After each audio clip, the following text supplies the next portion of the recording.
I would like to call to order the May 17th, 2022 Las Virgenes-Malibu Council of Government meeting. This meeting is on the Zoom format.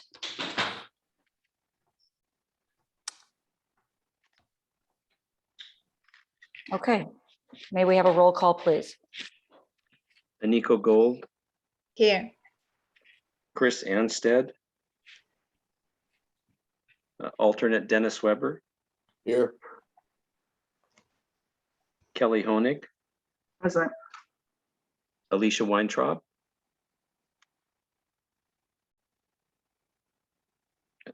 David, you're the Alicia. David, you're the alternate. Yes, I'm the alternate today. Thank you. President Fair, Here. we have a quorum. Okay, thank you. May we have a report on the posting of the agenda? Yes, the agenda was posted on the COG website as required by the Brown Act. And I believe that there's a request to move item 7B up on the agenda to just following the consent calendar. So it would be in between 4B and agenda item 5, information items. Okay, I will make that motion. Dennis Weber will second. Roll call, please. Eniko Gold, Aye. Dennis Weber, Aye. Kelly Honig, Aye. David Shapiro, Aye. President Fair. Yes. Motion carries unanimously. Okay, may we have a motion to approve the agenda? So Dennis Weber moved. will make that motion. I'll second. Roll call, please. Eniko Gold, Aye. Dennis Weber, Aye. Kelly Honig, Aye. David Shapiro, yes. Karen Fair. Yes. Motion carries unanimously. Okay, thank you, Terry. Do we have any public comments on items not on the agenda? I have not received any public comment requests or anything, but there might be people on the line that might want to make comments. Do we have any such speakers present? Okay, hearing on. Let's move on to the consent calendar. Do we have a motion to approve the consent calendar? Have any items been pulled?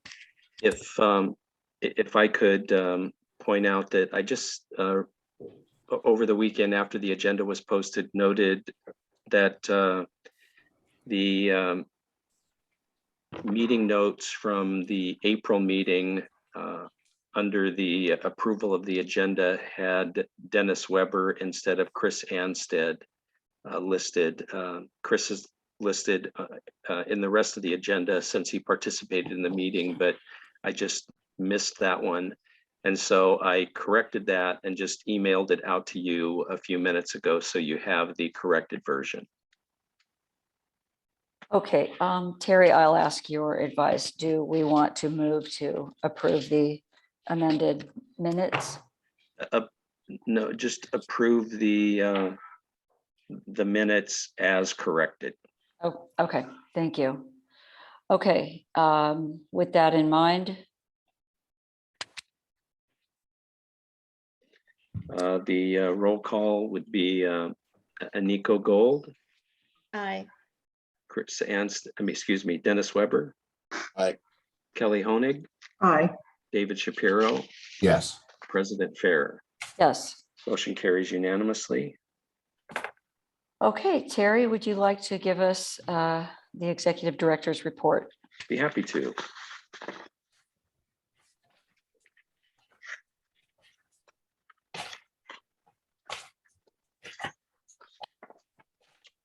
So let's see, I have not heard yet about the grant for the COGS hazard mitigation plan. I contacted Cal OES recently, and they just have not gone through all the applications. So they said that they would contact me as soon as there was news to report. I'm pleased to report that the COG's Homeless Working Group had a very productive meeting yesterday with LASA. And unfortunately, the Met representative, the new lieutenant, was unable to attend. She did contact me afterwards, and we are going to follow up. But it was just, as I previously reported, instead of meeting quarterly, we're going to start meeting more frequently, because I think as we meet more frequently, we tend to have better communication, not only with the cities and the good work that Gabriel's doing, but also the service providers and LASA, I think, become more engaged as we meet more frequently with them. So we're going to continue striving toward that goal. Let's see. The COG held the executive directors held their quarterly meeting with SCAG. There's some other things that you can check in or you can read in there that I don't need to highlight at this point, but I guess the other thing that I would include is that I'm continuing to work with the cities individually on the Measure R and Measure M projects, and that's going well. So everybody's been responsive, and I appreciate that. So that concludes my report. Okay, thank you, Terry. Our next item, 5B, is an update on Campus Kilpatrick from Veronica Pulowski I think of that Supervisor Kuehl's office, but I don't see her in the meeting. if I could, I think that with the corrected agenda, we're going to have the discussion on item 7B, returning to in-person Oh. meetings before. Excuse me. That's quite all right. Okay, So- let's go to 7B. Returning to in-person / hybrid meetings. And Terry, would you please give us a report? Yes, I toured the LA County Department of Public Works office space, which is adjacent to Supervisor Kuehl's district office in Calabasas. And they have a room that is suitable if the COG would wish to meet at a location, not at a city hall that might be more centralized. However, and they do have the ability to have a hybrid meeting there with the Department of Public Works staff assisting in that. But I would report that, and then would also report that in my meeting a couple of weeks ago with the COG executive directors in LA County, it was interesting that they were reporting that none of their board members, well, I shouldn't say none, but only a very few of their board members from their respective COGs were anxious to resume in-person meetings. And the consensus was that, at least among the other executive directors, the consensus was that they're going to continue to meet virtually until there's a more significant change in the pandemic. So I guess that's my short report, and I would obviously leave it to the governing board to make that decision and determination on when and where they want to meet in the future. Okay, thank you, Terry. Governing board members, would anybody like to comment on this? Well, I can, if you wouldn't mind, I know Chris Anstead and I have had some discussion at the beginning of the year, and we both are comfortable with the way it's being handled now. But certainly, I mean, it'll be up to he's the lead on this. We've got no discussion. We've had no discussion with the council members, but we're fine with the way Terry is handling this and the president for our. So we're good to go the way it is, but we're certainly flexible enough to go in person if the rest of the group wants to. But we'd like to have the flexibility to stay on a remote basis. Okay, thank you, Dennis. So is what you're saying, you think we're working efficiently Oh, yes. virtually, but you would be Absolutely. willing to entertain the idea of hybrid meetings? Yes, we would. Okay, Much thank you. like our own council meetings are. We have the flexibility to attend in person or remotely. Okay, thank you. Anybody else? Eniko? Thank you, President Ferrer. I support Dennis in staying on remote, at least for the time being, because I know it's only my experience maybe, but every other person I know is coming down with COVID lately. So for that reason and so many others, I like to continue on Zoom, but definitely entertain the option of a hybrid meeting in the future. And I also think it's wonderful that we can have the senators and assembly members and Tessa and Jeff join us without having to drive. And I'm considering also the environmental impact we're making by staying at home and off the roads. And I also feel that you know, it kind of the genie is out of the bottle. I don't think we can go back with that in the future, having a hybrid option. And I think all the cities that we represent are forward thinking, and we shouldn't be any less than the cities that we represent. With that said, that's where I stand right now. Thank you so much. Okay, thank you, Eniko. Anybody else? David? Yes, thank you.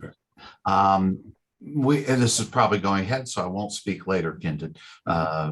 Our council has gone ahead for our city council meetings and at this point maintained a virtual meeting with the intent of hoping that things get better and better and that we are able to go back in person in the August 10th date for our city. So that's the information I can give from our point of view. I'm happy to go forward or support the idea of either a hybrid or virtual meetings. Okay, thank you, David. Tessa? Yeah, I just wanted to confirm that you're talking about our conference room, right? In the one that a lot of the city managers met in to interview the captain candidates. I was not at that interview, and so I don't know what that is, but it was, yeah. I met with Pamela Manning from Department of Public Works, and she told me that that's their office space, but I recall that was the room that Sheila used one time for that I attended a large Open house. reception. Right, the open house that we organized. Yes. Yeah, so it's a joint meeting room. Typically, the way people go in is through our office, the supervisor's office in the front. There may be a way in the other. I suppose they could let you in through the public works site, but you'd have to meander through the sort of all the office there. I went directly the door that is next to your door to the left. Yeah. Okay. I went directly into that and then I see. made a left into the office. So they would have to, I don't know that, I'm sorry, this is technical stuff. I don't know if there's like a doorbell there. You'd have to work it out with them that they open it, because our office is still not, we're mostly virtual. No, and we prefer it that way because of, as Eniko mentioned, the environmental impact. Although certainly I would come in occasionally if necessary. No, I understand all of that, and Pamela indicated that she could work out those logistics for us if that was an option at some point. And I told her that it would be subject to the governing board's desire, and so we can just wait and see. Okay, thank you both for clarifying. Kelly? I agree with Eniko. We're doing really a great job. I mean, this is what, year 3 now we've been doing on the COG. It works great. Nobody has to drive. You know, as much as I would like to see some of you in person, this is a good option for us. You know, our council is back. We've been back for what, a couple months, Rob, now? Yeah, we're in person, but our committee meetings are on Zoom. So I don't see any reason that we have to be in the same room right now. I think it works fine this way. Thank you, Kelly. Anybody else? I'm sorry, I have one more question. Terry, have you gotten any like feedback from the public about us continuing to be on Zoom? I personally have not. So I just wondered if anyone was, commenting or was unhappy that we're still not in person. I have not heard that comment from anyone. And as I said, it seems to be the same with the other COGs. Okay, thank you. Would anybody else like to comment? Okay, well, I'll say for the city of Malibu, all of our meetings have been virtual since March of 2020, with the exception of our last meeting. We actually voted to go back in person. We had the required noticing period. And then before that meeting even took place, we voted to go back to virtual meetings. So because of the noticing period, without having to redo everything, we did have one in-person meeting. That being said, personally, well, I'm the person who at the moment, I guess for all the COG meetings, I have to drive the farthest, at least as far as the governing board goes. I know that some other people drive much farther than I do. And the COG is in the fortunate position, and I think most of you all, of not having had to entertain at every meeting Zoom bombers and trolls who have decided to comment on every single item. And you can imagine how much fun that makes a meeting.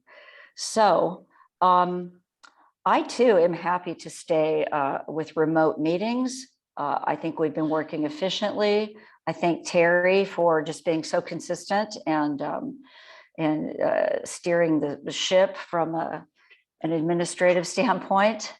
So I will also say this, at the city of Malibu, we revisit this question on a monthly basis, whether to stay remote or go back to in person. And we have not tried the hybrid option. I'm happy to make a motion for us to remain remote. And perhaps we want to entertain this at each meeting and track positive cases, track hospitalizations, and just monitor it. So that's my motion. I'll second. Okay, thank you. Terry, would you take the roll, please? Yes, Eniko Gold, Aye. Dennis Weber, Aye. Kelly Honig, Aye. David Shapiro, Yes. President Fair. Yes. One clarification, I missed who made the second. I did, David Shapiro. Thank you, David. Thank you. Should have raised my hand. Okay. All right. Okay, so thank you all. Let's go back now to item 5B, the update on Campus Kilpatrick. And there's Veronica. Okay, thank you so much. Take it away. Take it away, Veronica. Okay. Good morning, everyone. Sorry, I was a few minutes late this morning, but thank you for having me back today. So we're here today in our continuing dialogue about Campus Kilpatrick and the use of the facility for the secure youth track population. And so just a quick update along those lines. I think the last time that I was here, there was a projected date of May 1st to begin moving a couple of young people over to Campus Kilpatrick. That did not happen. So I'm sure you all know that, but last time I was here, I made it clear to all of you that we plan to address and have in place 3 key components before a single young person is moved. And that's security, right, safety, staff, and services. And so we're still working on those 3 pieces, and that is why the May 1st move did not happen. So we will continue to work on those 3 pieces, and only when we have all those in place will we then begin to move young people. And again, emphasizing that the plan as of now is to begin with maybe 4 to 5 young people first as sort of like the first cohort. So May 1st move didn't happen, still working on those 3 components. The other update that I have for you all is that we sent a video over, I believe, to Terry. Tessa, is that how we sent the video over? Okay. Yes. And so we're starting to piece together sort of images and education materials for you all per your request about the campus, what it looks like, how it works, how it's staffed. So we have sent a video over through Terry, and I would just wanted to really encourage all of you to take a look at the video.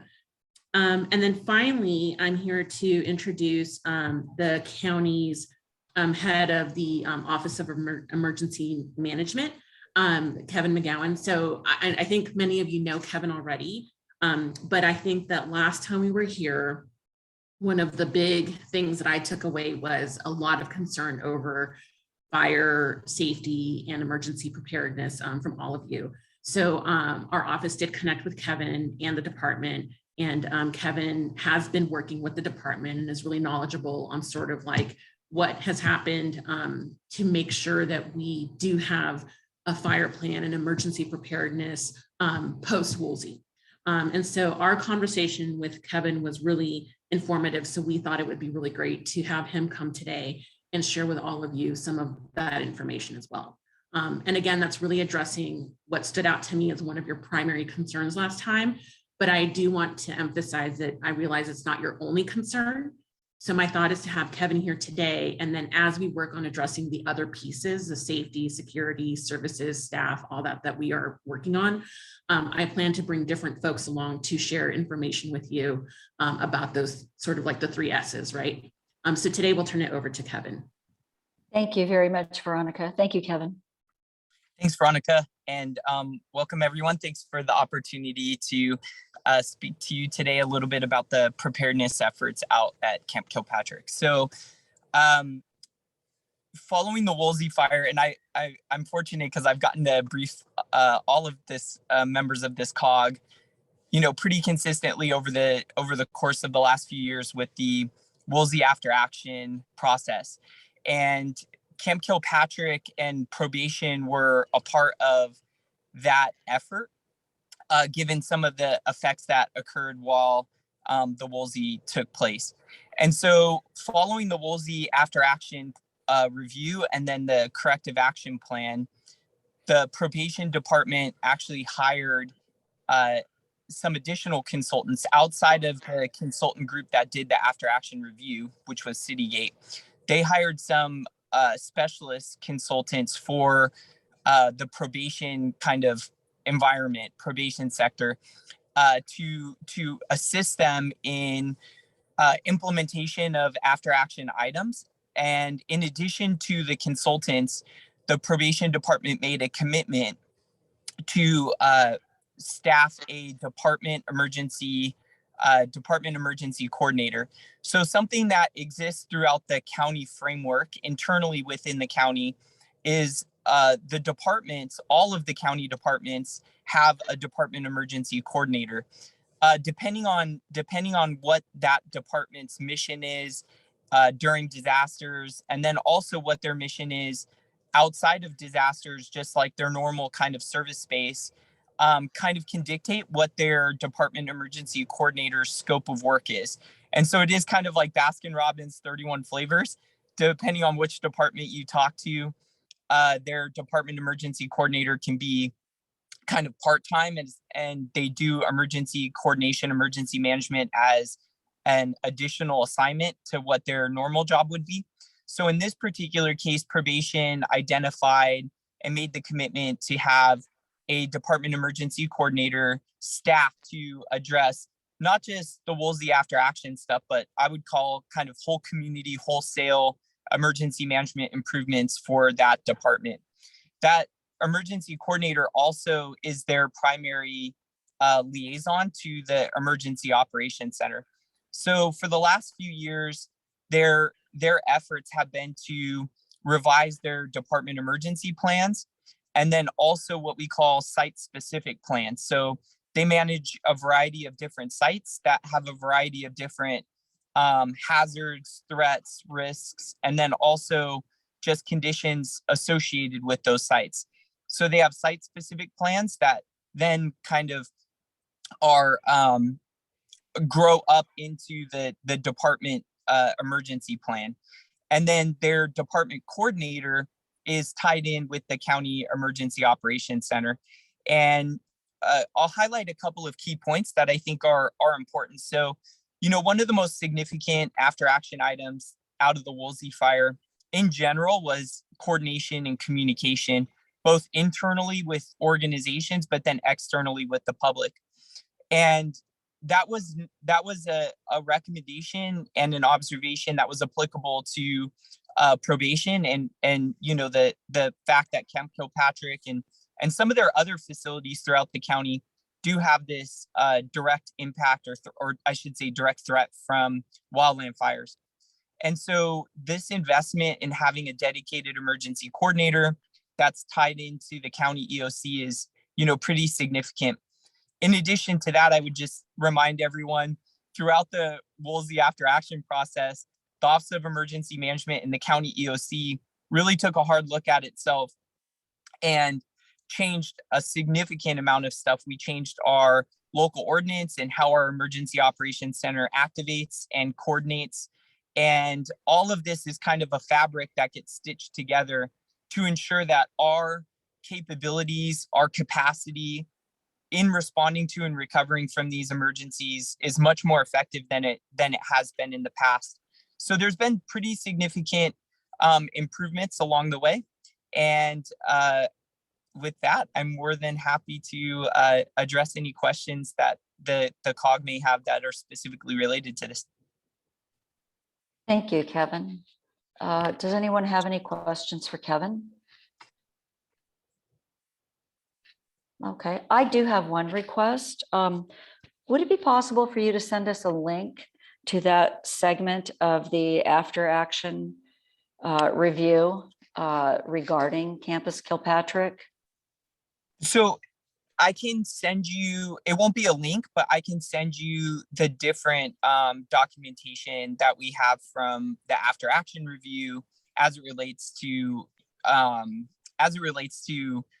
just in general, like the whole report, and then specifically highlight where these different items are.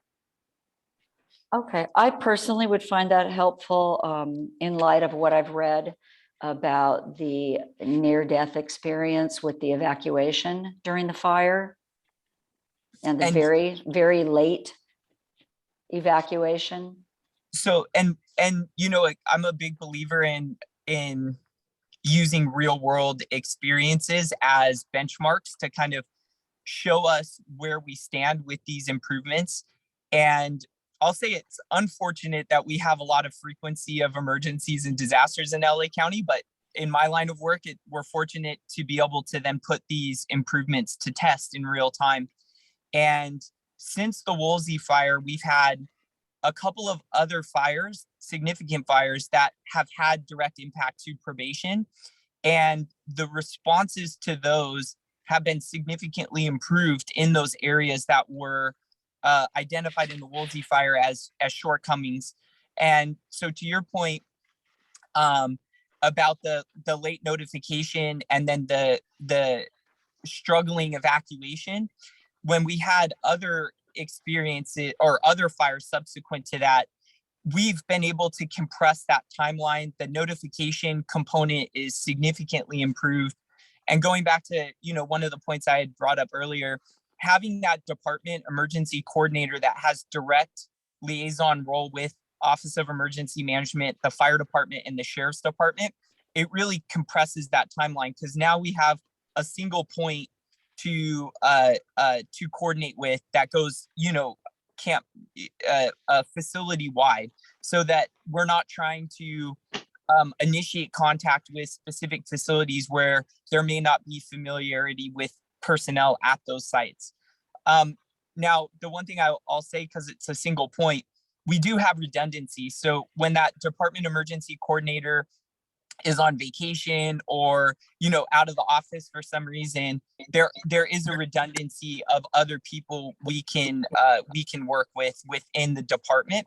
So the really the big construct is to have them fully integrated in the EOC. We've done that over the last few fires. They've been integrated in the EOC, and their coordination with the fire department and the evacuation and tied in with local law enforcement. So in our case with this COG, it's the sheriff's department, but in some other areas, it's other municipal police departments. And we've been able to address that coordination issue, which definitely assists in making it a more streamlined and efficient, timely effort. Okay, thank you, Kevin. And I would appreciate any follow-up you have about the improvements that have been made since the Woolsey Of course. fire. Okay, does anyone else have any questions? Veronica, do you have anything to add?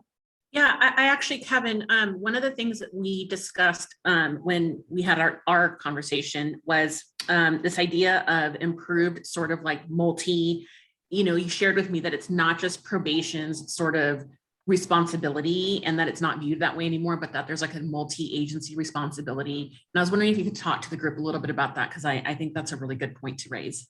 Yeah, thanks, Veronica, for reminding me. There's like always a lot bouncing around in here.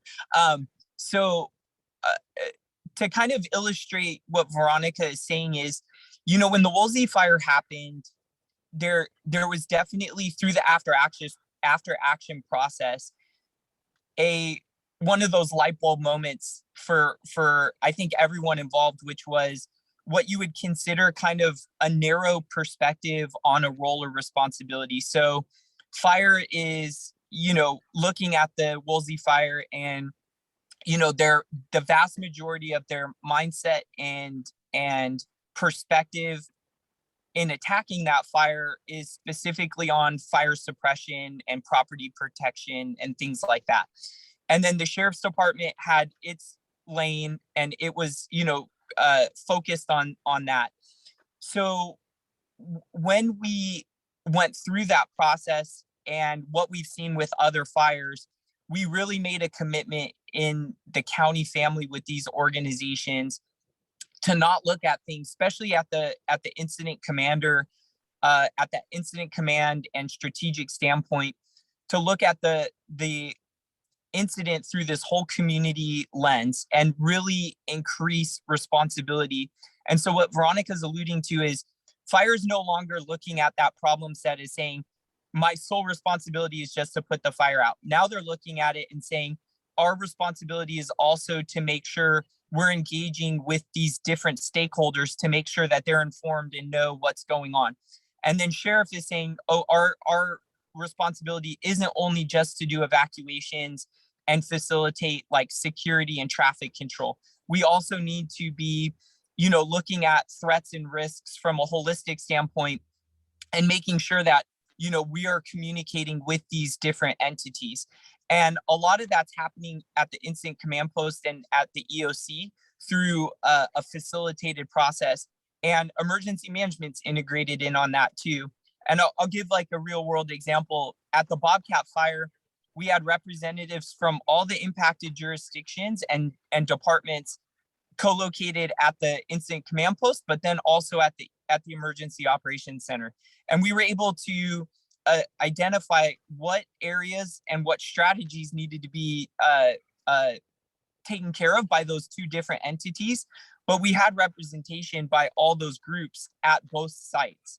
And what that facilitated with was not just communication, but what I would consider like whole incident ownership, so that fire, sheriff, emergency management, public works, probation, all of us had a collective investment in resolving the emergency as effectively and efficiently as possible.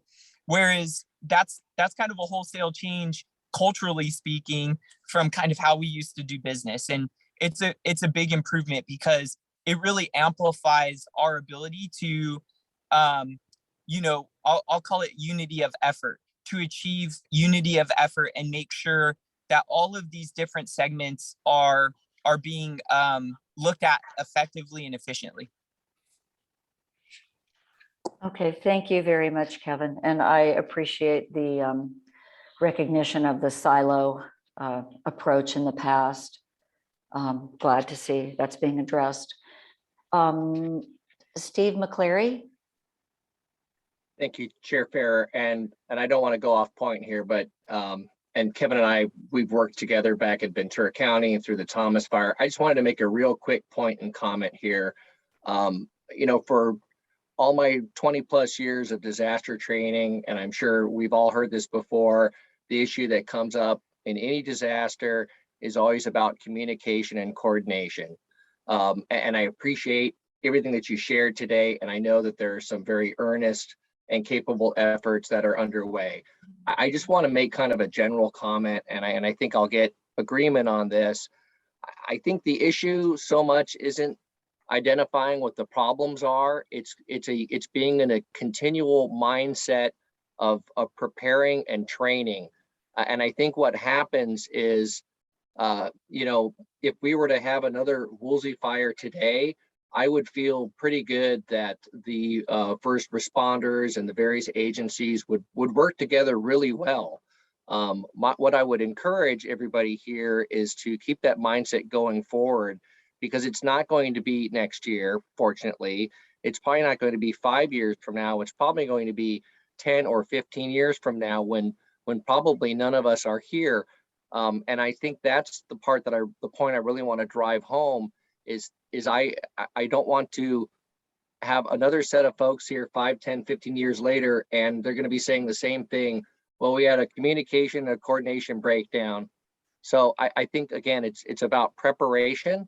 And sorry, I know I'm going a little bit off point, so I'll get off my soapbox now. Thank you for the time. Thank you, Steve. Okay, does anyone have any further comments on this item? Karen, I had a question for Sure. Veronica.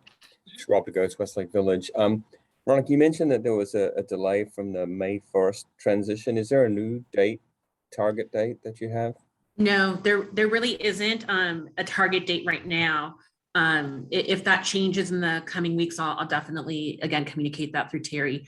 But the reason why there's not a new target date right now is because you know, there are conversations happening specifically, you know, between the probation department and their unions on the staffing issue, that the department feels very strongly that they don't want to artificially sort of rush those conversations. Mm-hmm. And so for the time being, as those conversations sort of are going on, we haven't pushed for a new date or a new target date.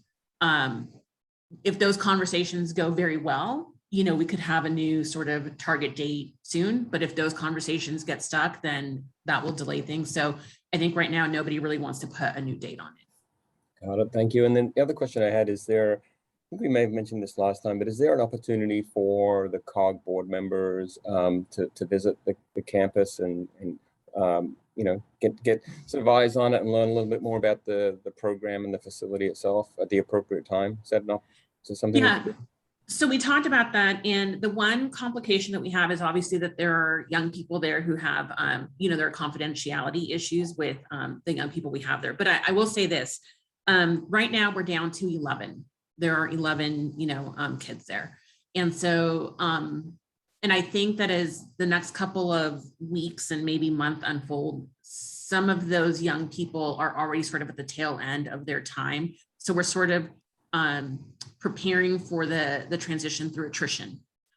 So I do think that, you know, we put the video together, we're trying to give you all photos, and so that sort of introduction to the campus. But I think that this issue of having maybe like a small group of you come by is something that we can definitely revisit as the population shrinks even more. Okay, thank you. Okay, thank you, Rob. Thanks, Veronica. Kevin? Yeah, thanks. And Steve, thanks for the shout out. We go back, so that was nice to hear. I just wanted to say I appreciate all of your cities. To Steve's point about preparedness and engagement, the effort towards the evacuation zones and notification zones that we've been doing with all of you has been really great. And it couldn't have been done without the consistent engagement by each and every one of you and your city teams. So just a big thank you from the county as we continue to work towards improving these different capabilities, which directly impact our ability to, evacuate successfully Camp Kilpatrick if that was ever needed. Karen, if I could. Yeah, please. Veronica, I do have one question though.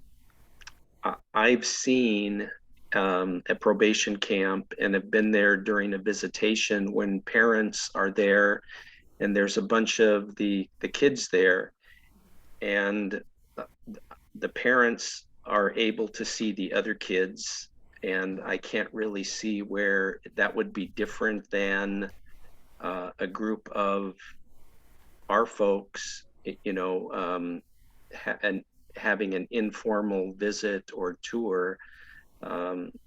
It's not like people are going to be saying names or anything else. So could you distinguish the difference for me from when there's? Yeah. Okay. Yeah, I sure can. So, so Terry, visitation is always sort of an exception, and so is, so for example, there's like family counseling groups that happen too, right? Where like groups of family members obviously know each other. I mean, just waiting outside in line.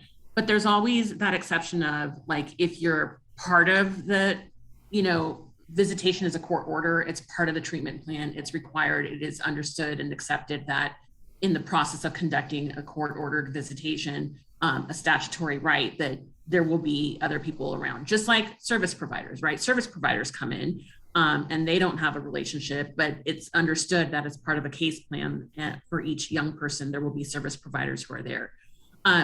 I am not saying at all that it's impossible because of confidentiality. I'm just saying that like the idea of like a large group of individuals coming through with what is really a very unique setup in that the young people are like in their group and they move around quite a bit throughout the day. There's a lot of movements in their groups. That's what I want to be a little bit weary of. So that's why I'm thinking like as that population gets even smaller, I just think it'll be more realistic for us to accommodate like multiple groups potentially coming through. So we're just trying to be like strike a balance, Terry, but I'm not saying that it's impossible. I'm just saying we need to think about how we do it. I hope that helps. Okay, thank you, Terry and Veronica. I see Barbara Osborne with your hand up. Hi, Karen. Good morning. Thank you so much. I just wanted to mention, as we try and work out this, on-site in-person tour issue and manage the confidentiality question, that there is the video that a video that I put in the chat, which will actually give folks, if you haven't seen it, a very good sense of the physical layout of the campus, how it's been designed. There's actually an interview with the architect in the video, and so I would recommend that anybody who's interested in this and hasn't seen it take the 6 or 7 minutes it'll take in order to look at it. Thanks so much. Thank you, Barbara. Yes, I've seen the video. I'm not sure who all has, but I think it's well worth anyone's time to watch it. Okay, any other comments from anybody on this item? All right, then I think we will move on to item 5C. An update from David Shapiro on the SCAG Regional Council.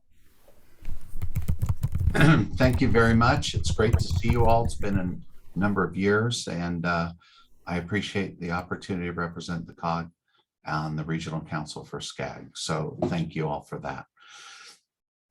I see Rachel Wagner from SCAG's on the call and may be speaking later, so I will shorten, along with the large agenda, I will shorten my report to you unless you have specific questions.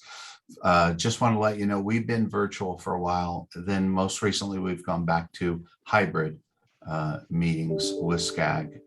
And for the first time in 3 years, a couple of weeks ago, we had our General Assembly and Regional Council meeting in person. Our first, and we did a lot and we accomplished a lot at that meeting. It was good to be in person.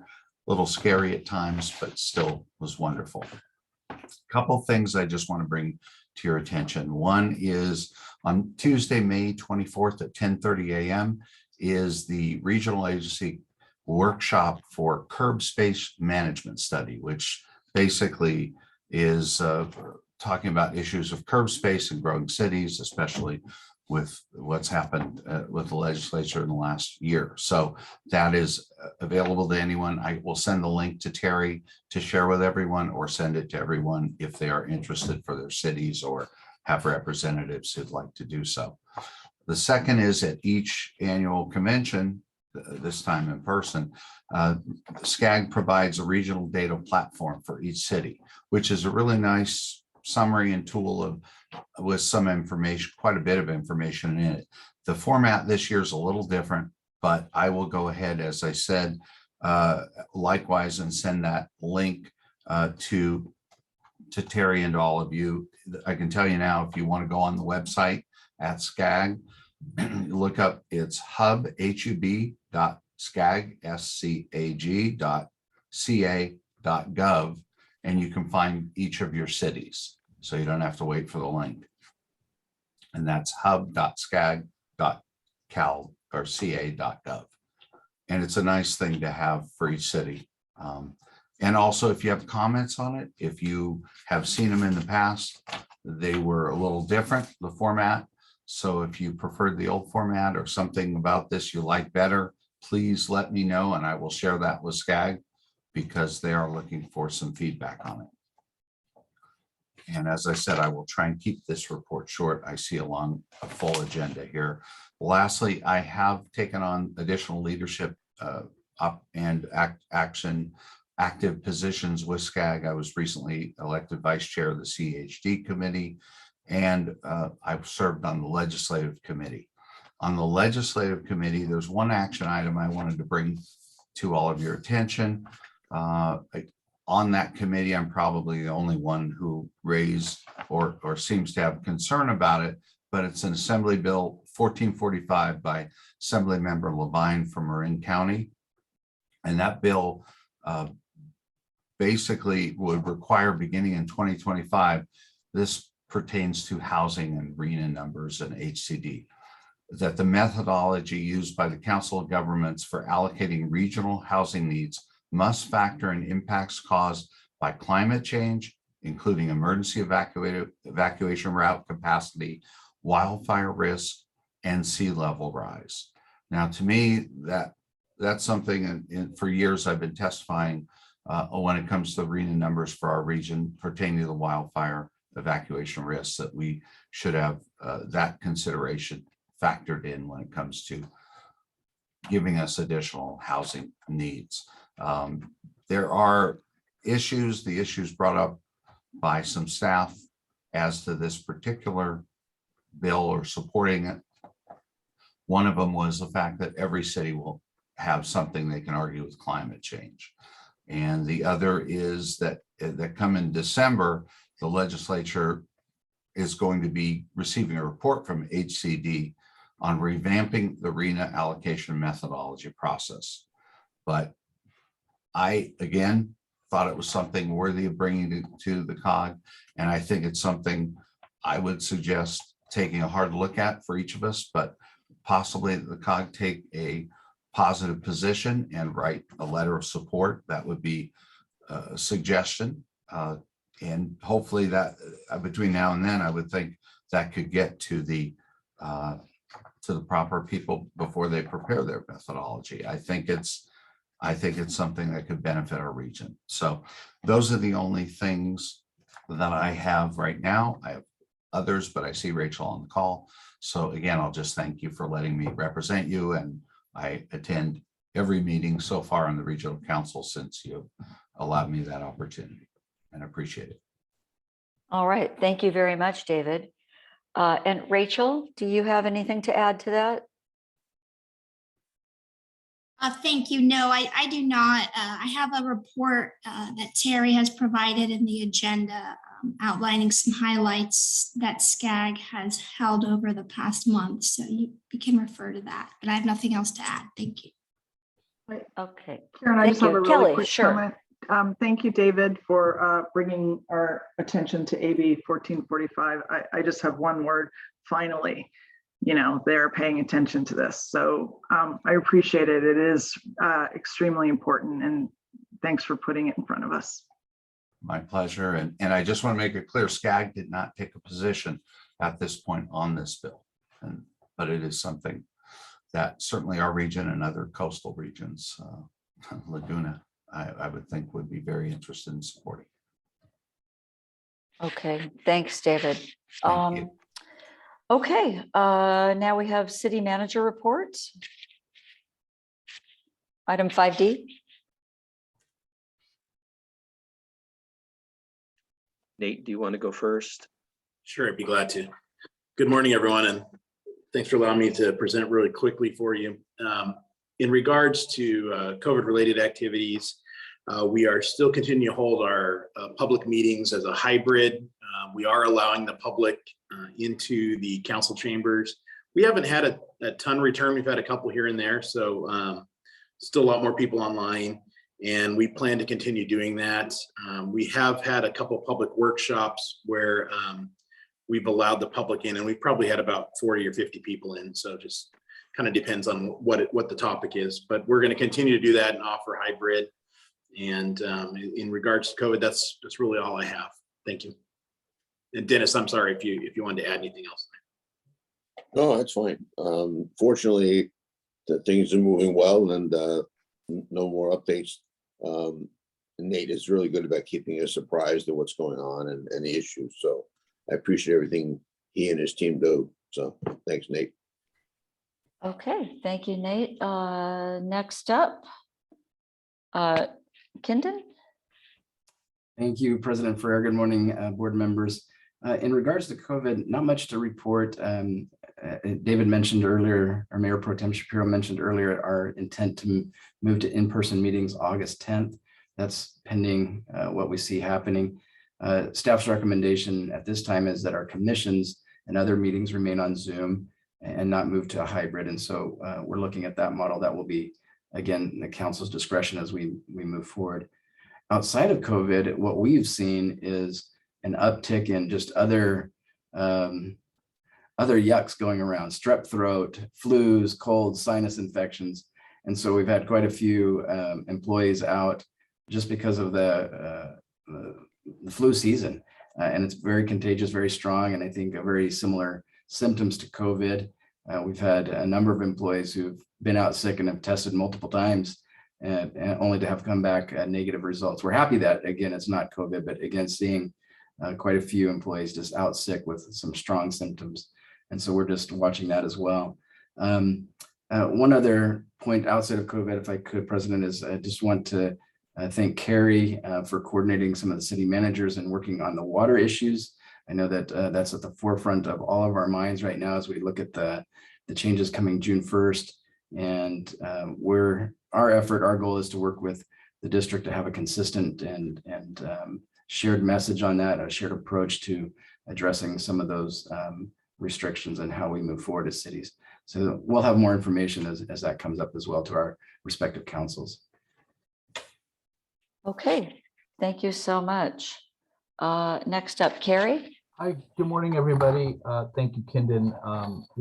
Just to stay in the water, we're very engaged in it, and thought the town hall that the water district did was tremendous, and it's going back to Kevin McGowan's, whether it's a fire or a drought, it's all kind of the same. So it's nice when the cities come together and kind of communicate effort. So I appreciate everyone doing that. As far as COVID and our status for our council chambers, we're still meeting remotely. The council gave direction to start to get ready for a hybrid. We're targeting a potential return to the first meeting in June with the hybrid option, really monitoring the numbers. And then lastly, in sort of a positive note and maybe a sign of good stuff, and I'll apologize to my colleagues right now.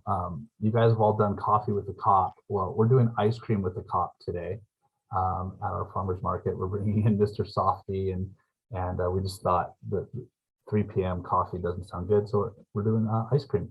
So if you want to see a little Hidden Hills fun, come by, give me a call. I'll put you on the gate list and have a Mr. Softy and visit with your deputy. So it's at 3 o'clock. That's all I have. If there's any questions. Thank you, Carrie. Okay, Steve? Thank you, President Fair. Yeah, thank you, Carrie. I heard that you were dressing up as Mr. Softy for the event, but that may be a rumor. On the COVID front, as President Fair mentioned, we did have a couple of in-person meetings. Well, one in-person meeting for council, one in-person meeting last night for our planning commission. And due to the ongoing concerns with the pandemic that were raised when we decided to go back in person, we're now back going to remote for the time being, and we will discuss that again in July with the council. Other than that, I don't have too much to report, which for Malibu is not necessarily a bad thing. Happy to report that we do have a new assistant city manager, Joseph Tony, who is coming over from Simi Valley, and he will be starting for us this week. That's all I have for my report, and I'll turn it back over to you, President Fair, if you have anything else for Malibu. No, I do not. Thanks, Steve. And Rob? Yes, good morning, everybody. Good to see you all. Yeah, on the COVID front, not a whole lot new to report. You know, we've been back in person with our council meetings now for a few months. It is hybrid in the sense that we allow the public and consultants to Zoom in or be in person. That's that option, but the council and the staff are all there in person. And as Kelly mentioned, our council committee meetings continue to be virtual, so that seems to be working pretty well. So same there. Other things, the drought is obviously very important. I do appreciate the coordination that we're working on as a COG. Certainly that's the probably the majority of calls we're getting at City Hall now is concerns from the public about the changes around the restrictions. So look forward to working more on that with all of you. And last thing I wanted to mention is we did go to Contract Cities conference. We haven't had an opportunity to do that for a couple of years, but it was nice to be up there with some council members and several of you. So appreciated that experience. That's all I have to report. Thank you, Rob. Ray wants to add anything? Sure. No, I was just going to say that, yes, we went to Contract Cities and saw a couple of you there, just a couple, Karen and Kindon. It was lightly attended, but it was good to go. So, Ray? Our COG table was, I thought, quite proud. We did have a COG table. We were representing our COG. Okay. Ray? Thank you. Thank you, everybody. Did I skip anyone? No. Okay, thank you. All right, moving on to item 6A, Sheriff's Department. I don't know who's here. I can report that I was advised as to the change in command at the station, and I did send the agenda to Captain C2. However, I subsequently heard that she might be on vacation, so I'm not really sure how the communications at the station may or may not have worked. Okay, all right, thank you, Terry. Fire Department, Megan. Good morning, everyone. It was really great to see some of you at Contract Cities. I was also there. It was a nice weekend and good conversation. I learned a lot, so that was a good time. Chief Smith, unfortunately, he's out of town attending a class, so he couldn't be here, but I just wanted to update you on some of our ongoing projects that we've been working on. We did schedule a CERT class. It's going to be Calabasas and Hidden Hills jointly. That's going to start on July 7th at Founders Hall. So I'm going to be getting the department to post that on our website and on Eventbrite so people can register for the class. And then, as Kevin McGowan mentioned earlier, we're continuing working on Zone Haven. So we're working out all the zones and the naming scheme and the numbering. And so hopefully once that's all confirmed, then we'll be able to have a meeting with all of the cities and all of the agencies that are involved in that and kind of get on the same page of where we're at. Also this week, we'll be receiving from OEM, our NOAA weather radios that we've been working on for the past few months to distribute those to residents in all of the 5 cities. I'm going to be obviously reaching out to the city staff to try to schedule some distribution events for those radios so that we can get them into as many homes as possible throughout the region. And then lastly, our Central Region Fire Service Day is this Saturday, May 21st from 10 a.m. to 2 p.m. And that is going to be at Fire Station 89 in Agoura Hills. So you guys are all invited to come to that and, you know, tour the station, see what we have going on. There's going to be a lot of, you know, fun stuff for kids. And I think it'll be really great to see everyone in person and finally have one of those events. We haven't had one since I started, so I'm very excited for my first Fire Service Day. And that's all I have, unless anybody has any questions for me. Okay, thanks so much, Megan. You're welcome. Next, Jeff, the league. Yeah, good morning, everyone. Good to see you. I was not at Contract Cities over the weekend, unfortunately. We had our City Leaders Summit in Sacramento Wednesday through Friday of last week, plus the staff meeting I had on Tuesday. So I had a busy last week and wasn't able to make it to the desert, but I'm glad they had that opportunity again. And we promised we're not going to conflict with it next year. I wanted to bring up a few things. I popped some information into the chat. Some of the city leaders' documents, we had legislative meetings in person in the Capitol last week. And so some of the leave behinds are that first link there. One of the big things we're doing is asking for state funding in the budget. The governor laid out his May revise to the budget last week, and they're looking at something like a $97 billion surplus. That's a lot of money. So we're certainly asking for some of it, about $1.5 billion. 180 million in organic waste implementation dollars, that SB 1383 dollars. 500 million in a housing and economic development package, and then nearly $1 billion in unfunded mandates. And in the chat, I did put what each of your cities are owed. For whatever reason, Hidden Hills and Westlake Village, the Department of Finance didn't have any data for you. We're not sure why that was. There was only 5 cities in the state that fell into that category, and there's 2 in this COG for some reason. But I'm happy to help look into that if you don't know what's going on there. But that is kind of a lot of money that is out there that the state owes us. And since they have all this money laying around, it's good that they should pay their debt before they ask us to do anything more regarding these unfunded mandates. So that's kind of what we're working on. One of the bills I wanted to bring up, because I haven't had a chance to speak to it, we talked a lot about it last week at our City Leaders Summit, but this is AB 2011 by Assemblymember Wicks. This is a gut and amend bill. It's been in print now for, I don't know, 3 or 4 weeks, but I haven't had an opportunity to mention it to you.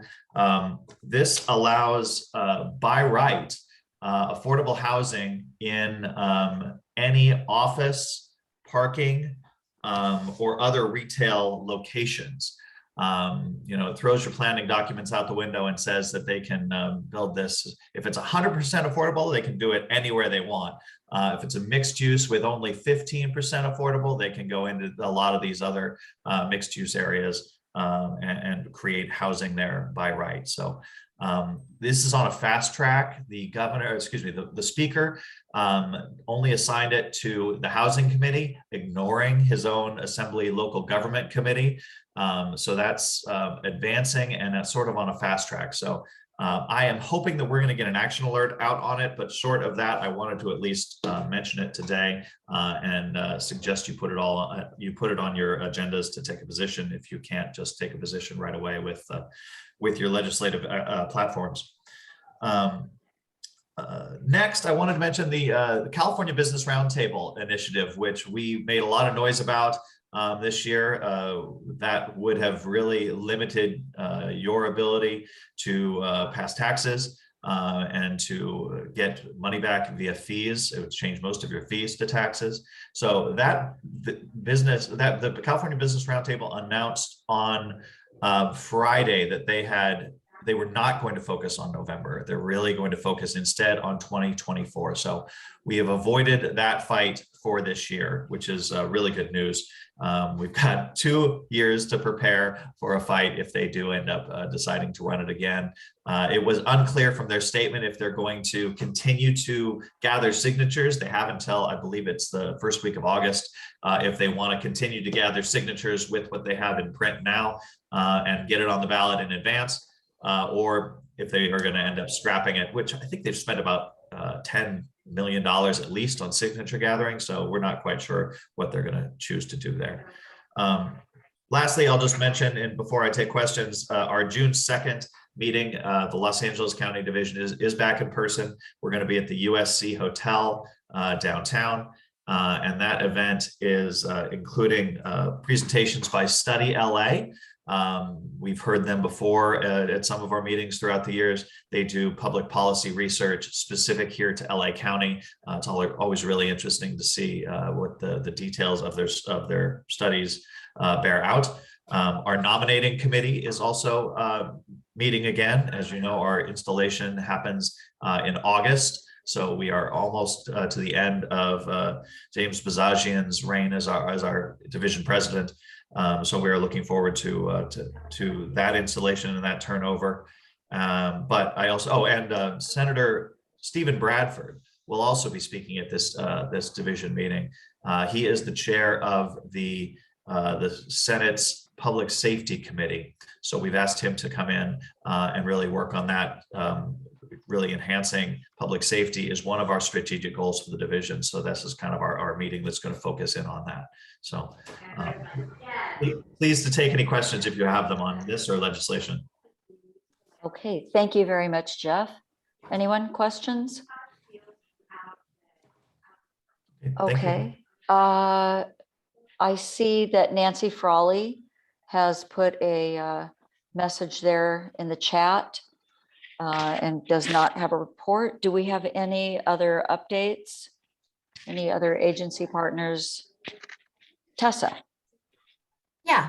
Hi, everyone. So today at the Board of Supervisors meeting, we expect passage of the creation in ordinance to change county code to create a youth climate commission.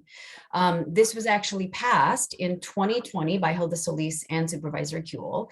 And we're pleased to say that now we expect it to actually be formally codified. So there will be 25 youth in this youth climate commission. And of course, they will focus on everything climate, providing advice and insight from a youth's perspective on the county's policies with regard to climate.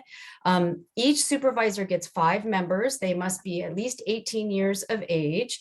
Once we figure out how youth are selected, I will certainly let you know. I can imagine there are young people who live in the COG cities who might be eligible. The other thing I wanted to mention is that you may have heard of the 818 Hotel in Woodland Hills. It's closest to Calabasas. It finally received funding from the state to create interim housing for families, 100 families. So it's really great news. And I have lots of information about this. Obviously, every time we build housing for people experiencing homelessness, it's controversial. Please reach out if you have any questions, but we're very excited to be able to make progress on this really critical issue of housing homeless folks. So that's it for me. Okay, thank you so much, Tessa. And I have one request. First of all, does anybody have any questions for Tessa? Okay. Oh, sorry, can I say one other thing? I'm so Yeah, of course. I went to say to Megan Courier, the issue of NOAA radios. We are going to be coordinating with the Office of Emergency Management and with the fire department to create like a training sometime probably in July. That's not my noise. Sometime in July, I think July. So for when these radios are given out, while there will be instructions included, we want to be able to make sure everybody knows how to use them, because you give one to me and I have no idea how to use it. So we just stay tuned for that. We'll advertise it. Okay, great. Thank you, Tessa and Megan. I have one request. Do you have a link for the Youth Climate Commission application? We're not ready yet. They expect that sometime in the summer, because it's just being approved now. And so they have to, finalize the details, but absolutely, I will definitely send it out once I have it. Okay, great. Thank you very much. Yeah. All right, Aurelia, I see you there. Thank you. Thank you so much. Speaking of youth, our Youth Advisory Council applications are now open on our website. We just had our youth town hall on last Monday, and we are welcoming applications for this new term. So you can find that on our website. We had a press release about it, and I can also link it. The congressman also introduced a bill to require the Inspector General notification if members of Congress or judicial branch records are seized. He participated with a lot of other members of this committee with the Wallace-Annenberg Wildlife Crossing, which was amazing. And I think he intends, we just are reviewing a lot of community project funding requests, and he intends to submit to the Appropriations Committee about $2.5 million for that project. So we'll see how it shakes out within the next couple months about what goes into the bill, but we're hopeful it will be the amount that we're requesting, and that's the major updates on our part. Okay, thank you. Does anybody have any questions for Aurelia? Okay, thank you so much. All right, do we have any other updates? Looks like not. Okay, Terry, 7A, please. Yes. Item 7A is a contract for homeless related administrative support for me. Basically, as all of you know, the homeless grant issue is becoming more and more complicated. And the county has allowed us to include a $1,000 per month part-time administrative support to help me do the quarterly and monthly reports with LA County on the grant, and also the invoicing. And this is not, obviously this position would come out of the grant fund, so it would not be any incurrence of any additional expense by the COG directly. And so I'm recommending that you approve the one-year contract that's attached with the agenda for Jessica Flores. She was the most qualified candidate that I interviewed, who would also be willing to work on a part-time basis at $1,000 a month. And I'm happy to answer any questions. Thank you, Terry. Does anyone have any questions? Okay, do we have a motion? I move to approve the hiring of Jessica Flores as our part-time assistant to Terry. Dennis Weber will second. Thank you. Okay, thank you both. All right, roll call, please. Yes, Eniko Gold, Aye. Dennis Weber, Aye. Kelly Honig, Aye. David Shapiro, Yes. President Fair. Yes. Motion carries unanimously. Okay, great. Any other comments, anyone? Or requests for future agenda items? Okay, if you'll just note at the bottom, the TAC meeting is June 1st, and the next governing board meeting is June 21st. Oh, I also would like to note, the city of Malibu every year takes off the late July meeting from its calendar. I know some cities take August off. I would like to request that the COG take the July meeting off and not August. It's the prerogative of the president. So yes, okay, I agree. Do we have any other comment, discussion on that? Yes is fine. Okay. All right. So it looks like that is it. Do we have a motion to adjourn? So moved. Okay, Terry, could you take the roll, please? Yes. Eniko Gold, Aye. Dennis Weber, Yes. Kelly Honig, Aye. David Shapiro, Yes. President Fair. Yes. Okay, thank you, everybody. We are adjourned at 9:47 a.m.